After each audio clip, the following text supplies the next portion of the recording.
Hi అందరికీ నమస్కారం. ఈరోజు ఈ వీడియోలో పిఎం కిసాన్ 22వ విడత ఎప్పుడు పడతాయనేది తెలియజేస్తాను. అదేవిధంగా 22వ విడత మన అకౌంట్లో రావాలంటే ఏం చేయాలనేది కూడా చెప్తాను.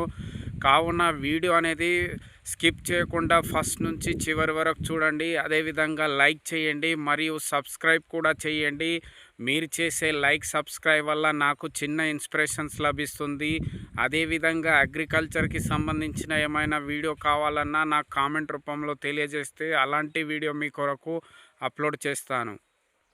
రైతులకు ఆర్థికంగా అండంగా నిలిచేందుకు కేంద్ర ప్రభుత్వము ప్రధానమంత్రి కిసాన్ సమ్మాన్ నిధి అనే పథకాన్ని అమలు చేస్తూనే వస్తుంది.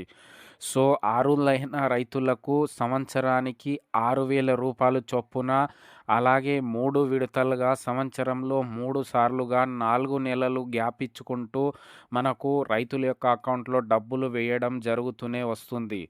సో మనకు తెలుసు అందరికీ, లాస్ట్ టైము 21వ విడత నవంబర్ 19 తారీఖున రిలీజ్ చేశారు. సో అదేవిధంగా ఇప్పుడు వరకు దాదాపుగా 21వ విడత డబ్బులు అనేది రైతుల యొక్క ఖాతాలో జమ చేయడం జరిగింది కేంద్ర ప్రభుత్వం. సో ఇప్పుడు మనకు ప్రస్తుతము రైతులు ఎదురు చూస్తున్నారు 22వ విడత డబ్బులు అనేది అకౌంట్లో ఎప్పుడు వస్తాయి. సో మనం చూసుకున్నట్లయితే 21వ ఇన్స్టాల్మెంట్ 21వ విడత నవంబర్ 19 తారీఖు రిలీజ్ చేశారు. సో నవంబర్ నుంచి చూసుకున్నట్లయితే మనకు ఇప్పుడు ఫిబ్రవరి, అంటే ఈ నెలతోని 4వ నెల అవుతుంది. కాబట్టి మనకు 22వ ఇన్స్టాల్మెంట్ అనేది ఫిబ్రవరి చివరి వరకు వస్తాయి. సో దానికి మనకు కేంద్ర ప్రభుత్వం అనేది అన్నీ ఇప్పుడు ఏర్పాటు చేస్తుందన్నమాట. ఈ నెల అంటే ఫిబ్రవరి చివరి వరకు మనకు మన అకౌంట్లో 22వ విడత డబ్బులు అనేది పడతాయి. సో మీకు ఫస్టే చెప్పాను, 22వ విడత డబ్బులు మన అకౌంట్లో రావాలంటే ఏం చేయాలనేది మీకు చెప్తానన్నాను. సో కావున 22వ విడత అంటే 21 ఆల్రెడీ వచ్చింది. ఇప్పుడు 22వ విడత డబ్బుల కొరకు ఎదురు చూస్తున్న సమయంలో మనకు 22వ విడత డబ్బులు మన అకౌంట్లో రావాలంటే కంపల్సరీ దానికి నేను చెప్పినటువంటి 3 పాయింట్లు మనము రైతులు జాగ్రత్త పాటించాలి.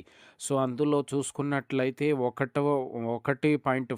మొదటి పాయింట్ వచ్చేసరికి రైతులు కంపల్సరీ ఈకేవైసీ అనేది చేసుకోవాలి. అంటే ఈకేవైసీ అప్డేటింగ్ చేసుకోవాలి. అదేవిధంగా రెండవ పాయింట్ చూసుకున్నట్లయితే మనకు ల్యాండ్ సీడింగ్ అనేది ఎస్ అయి ఉండాలి.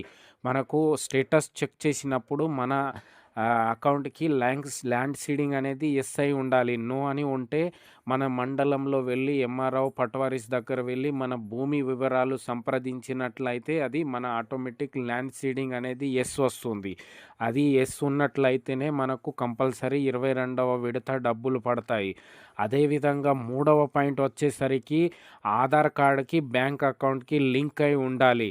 నేను చెప్పినటువంటి ఇవి 3 పాయింట్, ఈకేవైసీ, ల్యాండ్ సీడింగ్ ఎస్ అని ఉండాలి. అదేవిధంగా బ్యాంక్ అకౌంటు, తర్వాత ఆధార్ కార్డుకి లింక్ అయి ఉన్నట్లయితేనే మనకు ఈ ఈకేవైసీ, అదేవిధంగా ల్యాండ్ సీడింగు, బ్యాంక్ అకౌంట్ ఇవి 3 కంపల్సరీ ఉన్నట్లయితే మనకు 22వ విడత డబ్బులు అనేది మన అకౌంట్లో కంపల్సరీ పడతాయి. అదేవిధంగా మనకు ఫార్మర్ రిజిస్ట్రేషన్ ఐడి కూడా మనకు జనరేట్ చేసుకోవాలి. ఈ ఫార్మర్ రిజిస్ట్రేషన్ ఐడి అనేది మన దగ్గర ఉన్నటువంటి మండల అగ్రికల్చర్ ఆఫీసర్ ఏఈఓ వాళ్ళ దగ్గర వెళ్ళి మన ల్యాండ్కి సంబంధించిన మొబైల్ నంబర్, అలాగే ల్యాండ్ డీటెయిల్స్ ఉన్నటువంటి మొబైల్ నంబర్కి ఓటీపీ వస్తుంది. అది సబ్మిట్ చేసుకున్నట్లయితే కూడా అది ఫార్మర్ రిజిస్ట్రేషన్ అవుతుంది. ఇవి నేను చెప్పినటువంటి 3 పాయింట్తో పాటు మనకు ఫార్మర్ రిజిస్ట్రేషన్ కూడా కంపల్సరీ చేసుకోవాలి. అలా చేసి ఉన్నట్లయితే మనకు 22వ విడత అనేది వస్తుంది. లేదంటే 22వ విడత డబ్బులు అనేది మన అకౌంట్లో రాదు. సో మనం గమనిస్తున్నాం.